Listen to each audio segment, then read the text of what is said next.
Good morning students. हम लोगों ने अपने लास्ट लेक्चर में बीकॉम सेकेंड ईयर की कॉस्ट अकाउंटिंग में एलिमेंट्स ऑफ कॉस्ट है ना, इस चैप्टर को हम स्टडी कर रहे थे।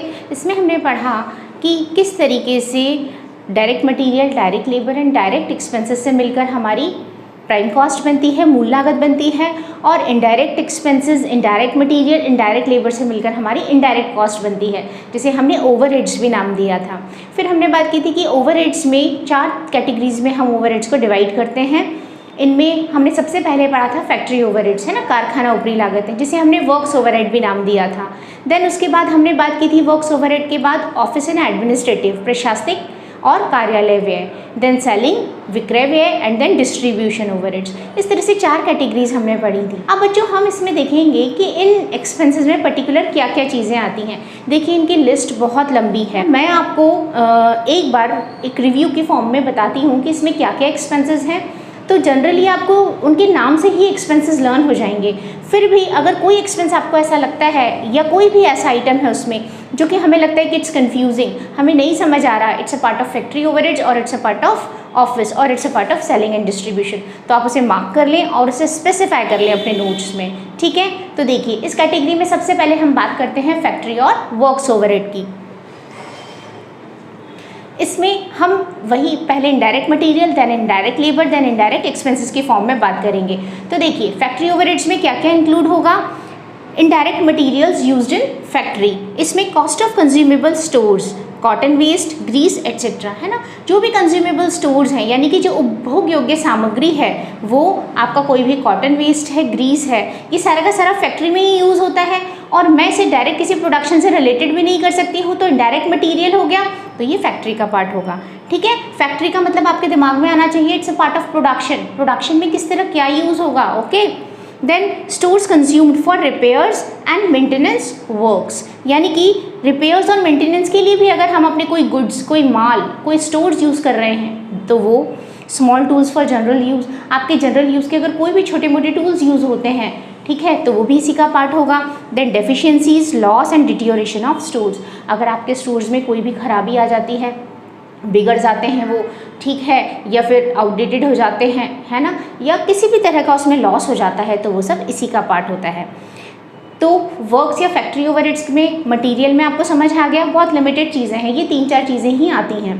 देन इनडायरेक्ट लेबर कॉस्ट, देखिए इनडायरेक्ट लेबर कॉस्ट है ना, इसमें क्या क्या आएगा, wages of indirect labour. Indirect word आते ही तो आपको समझ आ ही जाएगा कि ये फैक्ट्री का पार्ट है। Wages of indirect labour, salaries of foreman, foreman की सैलरीज फैक्ट्री का ही पार्ट होती हैं। ठीक है, salaries of store keeper and time keeper. Store keeper से आपको कंफ्यूज नहीं होना है कि जो स्टोर्स की देखभाल कर रहा है तो फिर ये हमारा डिस्ट्रीब्यूशन में आएगा। No, it's a part of factory, क्योंकि स्टोर्स का मटीरियल का यूज़ प्रोडक्शन के लिए होता है और वो सीधा फैक्ट्री में आता है। ठीक है, wages of factory watchman, factory word आते ही तो ये फैक्ट्री हो ही गया, फैक्ट्री का expense. Salary of clerical and technical staff of stores, अगर कोई भी क्लैरिकल या टेक्निकल स्टाफ है स्टोर्स का तो उसकी सैलरी इसमें आएगी। इसका मतलब है कि स्टोर से रिलेटेड सारे एक्सपेंसेस हम फैक्ट्री में इंक्लूड करेंगे। Okay, salary of works manager, इसे हम वर्क्स कॉस्ट का पार्ट होती है ये, है ना, इन्हें वर्क्स ओवरहेड भी बोलते हैं। सैलरी ऑफ वर्क्स मैनेजर भी इसी में आएगी क्योंकि ये वर्क्स ओवरहेड का ही तो पार्ट है। फीस ऑफ टेक्निकल डायरेक्टर्स, ये ध्यान रखिएगा कि टेक्निकल डायरेक्टर्स की जो फ़ी होगी वो भी फैक्ट्री का हिस्सा होगी। Cost of normal idle time workers, है ना, अगर कोई भी आइडल टाइम यानी कि जो बोला जाता है कि वेस्ट हो रहा है टाइम वर्कर्स का, ठीक है, उसका अगर कोई भी टाइम है तो वो भी, उसकी लागत भी इसी का हिस्सा होगी। हॉलीडे एंड लीव पे, अगर उनको कोई भी हॉलीडे पे या लीव पे दी जाती है तो वो भी फैक्ट्री का पार्ट है। मिसलेनियस अलाउंसेस टू लेबर, अगर लेबर्स को कोई और सुविधाएं दी जाती हैं। एक इसमें रह गया workman compensation and contribution to fund, अगर वर्कमैन को क्षतिपूर्ति के लिए या उनका कोई भी कंट्रीब्यूशन फंड बनाया जाता है तो that is also a part of factory overheads. ठीक है, अदर इनडायरेक्ट फैक्ट्री एक्सपेंसेस, जिस भी एक्सपेंस के नाम के साथ फैक्ट्री वर्ड आ जाता है वो सारे फैक्ट्री एक्सपेंसेस हो जाते हैं। Then factory rent, rates, insurance, power and fuel for machines, light, heating, depreciation and repairs for factory building. ठीक है, depreciation, repair and insurance of plant and machinery, plant and machinery का use factory में ही होगा तो it's a part of factory. इसमें कि ध्यान दीजिए drawing office expenses. Drawing office expenses क्या होते हैं बच्चों? नक्शा बनाने के जो भी खर्चे होते हैं, है ना। तो अगर आप कोई भी मैप वर्क कर रहे हैं, नक्शा बना रहे हैं किसी भी चीज़ का, प्लान या लेआउट बना रहे हैं, तो ये भी फैक्ट्री का हिस्सा होगा। जनरली इसे बच्चे ऑफिस में डाल देते हैं, ये मिस्टेक नहीं करनी है हमने। लेबर वेलफेयर एक्सपेंसेस, ठीक है, हॉस्पिटल एंड डिस्पेंसरी, मतलब आप अपनी लेबर को जो भी सुविधाएं दे रहे हो ना किसी भी फॉर्म में, वो सब फैक्ट्री का हिस्सा होंगी। Expenses of factory service department, अगर फैक्ट्री का कोई सेवा विभाग सर्विस डिपार्टमेंट है तो उसका खर्चा इसमें आ जाएगा, ठीक है। देन हॉलेज, हॉलेज होता है ढुलाई व्यय। ढुलाई व्यय होता है जैसे कि आपने स्टोर से कोई भी मटेरियल इश्यू हुआ तो अब स्टोर से उसको फैक्ट्री तक लाने का जो भी ढुलाई उसकी लगेगी, यानी कि कैरिज एक तरह का हो गया, माल को ढोने का खर्चा, दैट इज़ हॉलेज। और ये भी हमारे फैक्ट्री ओवरहेड्स का हिस्सा होता है। इसे ध्यान दीजिएगा, बच्चे इसे डायरेक्ट एक्सपेंसेस में भी डाल देते हैं कई बार, या फिर इसे सेलिंग एंड डिस्ट्रीब्यूशन में, नहीं, it's a part of factory overheads, ठीक है। तो इस तरह से ये सारे हमारे फैक्ट्री ओवरहेड्स होते हैं। जिन एक्सपेंसेस के नाम के साथ फैक्ट्री वर्ड आ जाता है वो डायरेक्ट यहाँ आ जाते हैं। जो वर्क्स कॉस्ट यानी वर्क्स कॉस्ट से रिलेटेड एक्सपेंसेस है वो यहाँ आएंगे, स्टोर से रिलेटेड एक्सपेंसेस वो यहाँ आएंगे, ठीक है। अब उसके बाद हम बात करते हैं ऑफिस ओवरहेड्स की। तो देखिए ऑफिस ओवरहेड्स मतलब कार्यालय, ऑफिस में क्या क्या खर्चे हो सकते हैं, कॉमन से हैं, इन्हें हम एस्टेब्लिशमेंट एक्सपेंसेस भी कहते हैं, यानी कि स्थापना व्यय। जैसे कि जनरल मैनेजर सैलरी, अब जनरल मैनेजर ऑब्वियस सी बात है कि फैक्ट्री में तो होगा नहीं, कहाँ होगा, ऑफिस में ही होगा। देन ऑडिट फी और लीगल एक्सपेंसेस, अगर आप अपने अकाउंट्स चेक करवाते हैं कि वो आपने कितने फेयर और ट्रू आपकी फाइनेंशियल पोजीशन को रिप्रेजेंट कर रहे हैं, आपने कितनी ऑनेस्टी से अपनी बुक्स की एंट्री की है और उन्हें सही तरीके से रखा है, तो इसे हम ऑडिट कहते हैं। खातों का अंकेक्षण, अगर आप उसकी कोई भी फ़ी पे करते हैं तो ये पार्ट ऑफ ऑफिस एक्सपेंसेस है। ये लीगल एक्सपेंसेस आपको कोई देने पड़ रहे हैं, कोई पेनल्टीज़ लग जाती हैं, कोई लॉयर के खर्चे हैं, ठीक है। Establishment expenses, bank charges, bank से आपकी ट्रांजैक्शंस होती हैं तो बैंक अगर आपके चेक्स क्लियर करता है, आपकी पेमेंट्स करता है टाइमली, तो उस पर आपसे कुछ पेमेंट्स लेता है कमीशन की फॉर्म में, दैट इज़ डायरेक्टर्स और डायरेक्टर्स ट्रैवलिंग एक्सपेंसेस। अगर डायरेक्टर्स की कोई भी ट्रैवलिंग एक्सपेंसेस हैं तो that is also a part of office expenses. ये सेलिंग का हिस्सा नहीं होगा, वहाँ सिर्फ सेलिंग एजेंट की ट्रैवलिंग एक्सपेंसेस ही आते हैं। डायरेक्टर्स की travelling expenses it's a part of office. मतलब काफ़ी ईजी है बच्चों, आपको देखकर समझ आ जाएगा कि क्या इसमें आना चाहिए, है ना। देन सेलिंग ओवरहेड्स, सेलिंग में माल को बेचने के लिए आप जो भी खर्चे करते हैं, जैसे कि एडवर्टीजमेंट हो गया, salary, commission of sales manager, expenses of branches and agencies, showrooms, अगर आपकी कोई भी फर्दर ब्रांचेज हैं, शोरूम्स हैं, एजेंसीज हैं, तो उनके सारे खर्चे इसी का हिस्सा होंगे, ठीक है। Then cost of preparing tenders and estimates, अगर आप अपने टेंडर्स और एस्टीमेट्स बनाते हैं उसमें आपकी जो भी लागत आती है वो सारा का सारा सेलिंग का हिस्सा होगा, क्योंकि ये एस्टीमेट हम अपने प्रॉफिट्स को मेंटेन करने के लिए तो प्रिपेयर कर रहे हैं। बेड डेब्ट्स, इसमें ध्यान दीजिएगा कि जो बेड डेब्ट्स डूबत ऋण होते हैं, बेड डेब्ट्स आपने पढ़े हैं, है ना, आपके जो डेटर्स हैं उनसे आपको पैसा वसूल करना है। अब अगर डेटर्स आपको वो पैसा नहीं दे पा रहे हैं या फिर आपका वो पैसा इररिकवरेबल हो गया है, अप्रापणीय हो गया है, तो उस कंडीशन में उन्हें हम क्या बोलते हैं, बेड डेब्ट्स कहते हैं। और ये जो बेड डेब्ट्स होते हैं ये किसका हिस्सा होंगे, it's a part of selling expenses. Bed debts को लेकर कई जगह कन्फ्यूजन है, कुछ लोग कहते हैं कि it's a part of financial expense, तो इसे इसमें इंक्लूड नहीं किया जाना चाहिए, पर जनरली इसे सेलिंग का ही हिस्सा माना जाता है।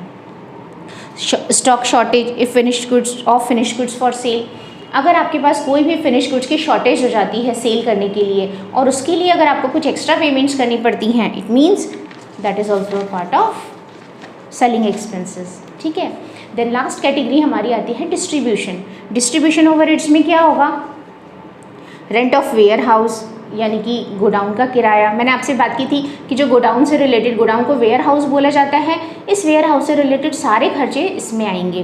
तो rent of warehouse, expenses related to delivery vans, carriage outwards, expenses of packing and packing material. या ध्यान दीजिए, पैकिंग और पैकिंग मटीरियल अगर स्पेसिफिक नहीं है, इट्स अ कॉमन मटीरियल, तो फिर ये किसका हिस्सा होगा, डिस्ट्रीब्यूशन का। लेकिन अगर ये पर्टिकुलर स्पेसिफिक होता है, जैसे हमने उस दिन बात की थी, आपका मोबाइल जिस बॉक्स में पैक होकर आ रहा है तो ये उस पर्टिकुलर मोबाइल के लिए स्पेसिफाइड है, इट मीन्स वो डायरेक्ट मटेरियल का हिस्सा होगा। लेकिन अभी सपोज कीजिए अगर आप फ्रूट्स भेज रहे हैं कहीं भी ट्रांसपोर्टेशन के थ्रू, एप्पल्स आप भेज रहे हैं और उसे एक बड़े बॉक्स में पैक किया जा रहा है, तो वो सबके लिए कॉमन एक्सपेंडिचर होगा, वो डिलीवरी करने के लिए आपको पैकिंग करनी पड़ रही है, ओके। तो उस कंडीशन में वो क्या हो जाएगा, वो हमारा डिस्ट्रीब्यूशन ओवरहेड हो जाएगा। गोडाउन के खर्चे, carriage and returns due to defective packing, अगर आपकी डिफेक्टिव पैकिंग है उस वजह से कोई भी लॉसेस हो गए हैं, ठीक है, या आपको कोई कैरिज पे करना पड़ रहा है, then that is also part of distribution. तो बच्चों होप सो सिंपल से एक्सपेंस ओवरहेड्स हैं, नाम से जनरली सब समझ आते हैं, जैसे इसमें हॉलेज हो गया, ड्राइंग ऑफिस एक्सपेंसेस हो गए, काउंटिंग हाउस सैलरीज होता है जो कि ऑफिस का हिस्सा होता है, और जनरल मैनेजर सैलरी है ना। कुछ इस तरह के एक्सपेंसेस हैं जो आपको कभी कंफ्यूज कर सकते हैं, तो आपको इनका ध्यान रखना होगा। अब हम बात करते हैं, कुछ एक्सपेंसेस ऐसे होते हैं जो सही मायनों में कहा जाए तो फाइनेंशियल अकाउंट्स में तो ऐड होते हैं, लेकिन कॉस्ट अकाउंटिंग उनको अपनी बुक्स में कोई जगह नहीं देती। अब आप कहेंगे कि मैम अगर कोई भी एक्सपेंस है, खर्चा है, तो उसे तो बुक्स में एंट्री दी जानी चाहिए, है ना, लेकिन ऐसा नहीं है। कॉस्ट अकाउंटिंग जो भी हम प्रोडक्ट प्रोड्यूस कर रहे हैं उसके प्रोडक्शन तक के खर्चों को इसमें शामिल करती है, ठीक है, और अगर उसके बाद उसको सेल करने के लिए कोई एक्स्ट्रा एक्सपेंडिचर हो रहा है तो वो इसमें शामिल करती है। लेकिन कोई भी फाइनेंशियल एक्सपेंस आपका है, जैसे कि सपोज़ कीजिए आपने गुड्स को सेल करने के लिए कोई डिस्काउंट्स दिए, डिस्काउंट सेल प्रमोशन का हिस्सा तो है, लेकिन कॉस्टिंग उसे अपनी बुक्स में इंक्लूड नहीं करती है। अगर आप इस तरह के कोई भी डिस्काउंट्स, चूँकि डिस्काउंट्स क्यों दिए जाते हैं, आप अगर कोई भी कैश डिस्काउंट देते हैं, ट्रेड डिस्काउंट देते हैं, तो वाई आप कैश डिस्काउंट देते हैं ताकि आपकी पेमेंट्स प्रॉम्प्ट हो जाएं, सामने वाला डेटर आपको जल्दी से जल्दी पेमेंट कर दे, है ना, उसको डिस्काउंट मिलेगा तो वो जल्दी पेमेंट कर देगा आपको। तो ये आपकी प्रोडक्शन का हिस्सा नहीं है, ये आपने जल्दी पेमेंट्स लेने के लिए दिया है, तो इस कंडीशन में से फाइनेंशियल अकाउंट्स में तो ऐड किया जाएगा, लेकिन कॉस्टिंग में से ऐड नहीं किया जाएगा। कॉस्ट अकाउंटिंग इसे अपने एक्सपेंसेस का पार्ट नहीं मानती है। इसी तरीके से और भी कई सारे एक्सपेंसेस हैं, देखिए फाइनेंशियल एक्सपेंसेस में, जैसे कि interest on debentures, loans, investments, deposits etcetera, ये सारे खर्चे प्रोडक्शन से रिलेटेड नहीं हैं। Discount, cash discount, discount on issue of shares and debentures, share transfer fee, pension and gratuity, profit और loss on sale of fixed assets, है ना, इन सब का हमारे प्रोडक्शन से कोई लेना देना नहीं है, ठीक है, तो ये इंक्लूड नहीं होते हैं। फिर एबनॉर्मल लॉसेस, अगर आपको कोई भी एबनॉर्मल लॉसेस हुए हैं तो बच्चों ये एबनॉर्मल लॉसेस आपकी कॉस्ट को इफेक्ट नहीं करते हैं। अगर नॉर्मल लॉसेस होते हैं तो उन्हें ही कंसिडर करती है, जस्ट बिकॉज क्योंकि वो हमारी टोटल कॉस्ट को इफेक्ट करते हैं और उसे हम पूरी कॉस्ट पे डिस्ट्रीब्यूट कर देते हैं, है ना, सारी जितनी भी यूनिट्स प्रोड्यूस होती है उस पर डिस्ट्रीब्यूट कर देते हैं। लेकिन एबनॉर्मल लॉसेस हमारी कॉस्ट को इफेक्ट नहीं करते हैं, इसीलिए हम उसे इसमें इंक्लूड नहीं करते हैं। लाइक गुड्स स्टोलन, डैमेजेस, अगर आपके कोई डैमेजेस हो गए, माल चोरी हो गया, abnormal idle time due to power failure, अगर आपने कोई भी एबनॉर्मल, एक तो नॉर्मल आइडल टाइम वेजेस थी, वो तो फैक्ट्री का हिस्सा थी, लेकिन अगर पावर फेलियर के कारण आपको कोई वेजेस पे करनी पड़ रही है तो फिर वो इसमें इंक्लूड नहीं होगी, ठीक है। डिफेक्टिव प्रोडक्शन हो गया etcetera. Then appropriation of profits, बच्चों प्रॉफिट एंड लॉस अकाउंट आप प्रिपेयर करते हैं, profit and loss account prepare करने के बाद आप P&L अप्रोप्रिएशन प्रिपेयर करते हैं, जिसमें आप क्या करते थे, प्रॉफिट्स का डिस्ट्रीब्यूशन करते हैं, अपॉर्शनमेंट करते हैं। आपने ऐसा किया, अकाउंटेंसी में आप करते आ रहे हैं, पार्टनरशिप में भी आपने ऐसा किया था, है ना। तो जब मुझे प्रॉफिट होंगे तभी तो मैंने डिस्ट्रीब्यूट करूँगी, लेकिन इससे कॉस्टिंग को कोई फ़र्क नहीं पड़ता, तो इसीलिए कॉस्टिंग इसे इंक्लूड नहीं करती है। जैसे कि transfer to reserve, sinking funds, dividends, bonus, donations not related to business, excess provision for depreciation, income tax, underwriting commission, preliminary expenses, goodwill etcetera को राइट ऑफ करना, है ना, एमोर्टाइजेशन ऑफ गुडविल। तो इस तरीके से हम कह सकते हैं कि जो सारी की सारी चीज़ें हैं इन्हें हम अपने कॉस्ट शीट में, कॉस्ट अकाउंट्स में इंक्लूड नहीं करते हैं। आई होप आपको ये सारी चीज़ें क्लियर हो गई हैं, ठीक है। अब हम इसके बाद बात करते हैं कॉस्ट शीट की। बच्चों हमने अभी तक जो भी कुछ पढ़ा, प्राइम कॉस्ट पढ़ी, प्राइम कॉस्ट का जो चारों तरह के ओवरहेड्स पढ़े हैं वो किस किस तरीके से क्या क्या डिसाइड करते हैं, तो मैं आपको एक कॉस्ट शीट बताती हूँ जो कि विदाउट स्टॉक है, ठीक है। फिर हम एक कॉस्ट शीट पढ़ेंगे जिसमें हम फिनिश गुड्स का ओपनिंग और closing stock, work in progress का ओपनिंग और क्लोजिंग स्टॉक इंक्लूड करेंगे। क्लियर? तो देखिए बच्चों हम कॉस्ट शीट कैसे प्रिपेयर करेंगे।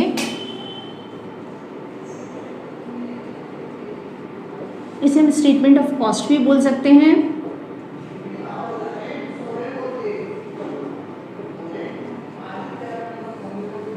कॉस्ट शीट और स्टेटमेंट ऑफ कॉस्ट। चलिए कॉस्ट शीट में हमने सबसे पहले लिया डायरेक्ट मटेरियल, ठीक है, direct labour and direct expenses, ये तीनों चीज़ें हमने ली थी। ये तीनों क्या बनाती हैं बच्चों? ये तीनों चीज़ें मिलकर हमारी बना देती हैं प्राइम कॉस्ट, ठीक है। देन उसके बाद अब इस प्राइम कॉस्ट में मैं क्या ऐड कर दूँ? इस प्राइम कॉस्ट में अब हम ऐड करते हैं बच्चों, यहाँ पर अगर मैं ओवरहेड्स बना दूँ, चारों तरह के ओवरहेड्स, तो सबसे पहले ओवरहेड्स कौन से आते हैं?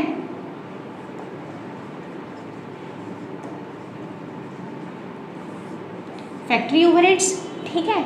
अगर प्राइम कॉस्ट और फैक्ट्री ओवरहेड्स को मिला दिया जाए तो ये मिलकर क्या बनाएंगे हमारा? ये मिलकर हमारी बनाएंगे वर्क्स कॉस्ट। ये मिलकर बनाते हैं वर्क्स कॉस्ट, या फिर हम इसे बोलते हैं फैक्ट्री कॉस्ट, ठीक है।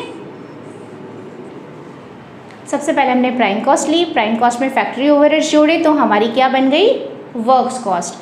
अब इस वर्क्स कॉस्ट में मैं क्या ऐड कर दूं?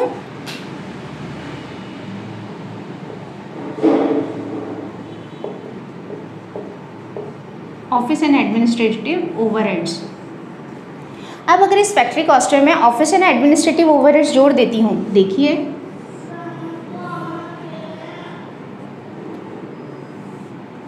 ये मिलकर बनाती हैं कॉस्ट ऑफ प्रोडक्शन, यानी कि उत्पादन की लागत, ठीक है। ये हिंदी मीडियम वालों को भी ये टर्म्स तो लर्न करनी ही होंगी, जस्ट बिकॉज आप कॉस्ट शीट इंग्लिश में प्रिपेयर करते हैं, हिंदी में नहीं करते हैं, है ना। तो आपने पहले तो प्राइम कॉस्ट निकाली, इस प्राइम कॉस्ट में फैक्ट्री ओवरहेड्स जोड़े तो हमारी वर्क्स कॉस्ट आई, फिर इस वर्क्स कॉस्ट में आपने ऑफिस एंड एडमिनिस्ट्रेटिव ओवरहेड्स जोड़े तो that is cost of production. अब उसके बाद मैं क्या करूं? Selling and distribution expenses, selling and distribution overheads. अब बच्चों देखिए, कॉस्ट ऑफ प्रोडक्शन में अगर मैं selling and distribution overheads add कर दूं तो ये मेरी टोटल कॉस्ट आ जाएगी, क्योंकि अब इसके बाद तो और कुछ बचा ही नहीं है। तो कॉस्ट ऑफ प्रोडक्शन में सेलिंग एंड डिस्ट्रीब्यूशन ओवरहेड्स जोड़ने पर जो आएगा दैट इज टोटल कॉस्ट, यानी कि मेरी कुल लागत आ गई जिसे मुझे कैलकुलेट करना था। और फिर अगर मैं इस टोटल कॉस्ट में अपना क्या ऐड कर दूं? प्रॉफिट ऐड कर दूं तो मेरी सेल्स आ जाएगी, ठीक है। तो इस टोटल कॉस्ट में हम क्या ऐड कर दें? प्रॉफिट।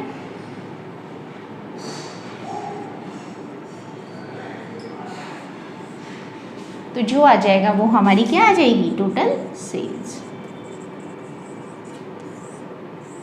इस तरीके से हम यहाँ पर अपना टोटल कॉस्ट और टोटल सेल्स कैलकुलेट करते हैं। बच्चों से शीट की फॉर्म में मैंने नहीं बनाया है, एक्चुअली बेसिकली मैंने इसे एक चार्ट की फॉर्म में बनाया है। शीट की फॉर्म में हम इसे नेक्स्ट लेक्चर में पढ़ेंगे। तो फिर से देखिए, direct material, labour and expenses, है ना, इन तीनों को ऐड करके प्राइम कॉस्ट आती है। फिर इस प्राइम कॉस्ट में मैं फैक्ट्री ओवरहेड्स ऐड कर देती हूँ तो वर्क्स कॉस्ट या फैक्ट्री कॉस्ट आ जाती है। फिर इस फैक्ट्री कॉस्ट में मैं office and administrative overheads add कर दें हम तो कॉस्ट ऑफ प्रोडक्शन।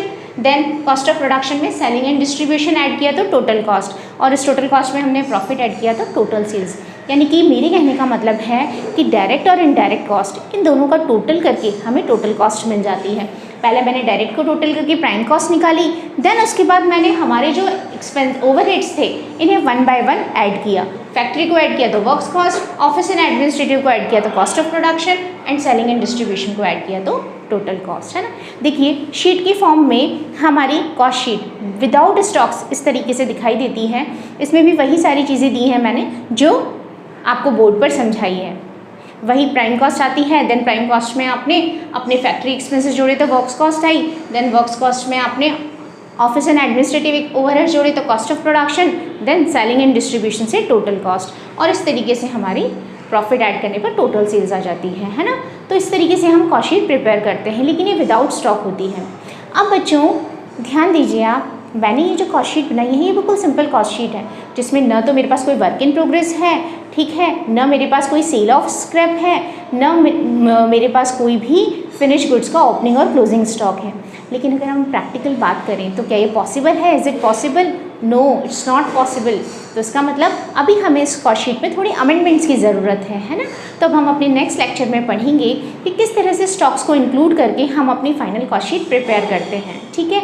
और उसी के साथ हम उस पर बेस्ड कुछ प्रॉब्लम्स भी करेंगे, ठीक है बच्चों। आप इतना कंप्लीट कीजिए। किसी भी तरह की कोई भी क्वेरीज़ हैं, कोई भी प्रॉब्लम्स हैं तो आप मुझे कमेंट सेक्शन में लिख सकते हैं। जो भी आपको प्रॉब्लम्स आती हैं आप डिस्कस कर सकते हैं। Thank you.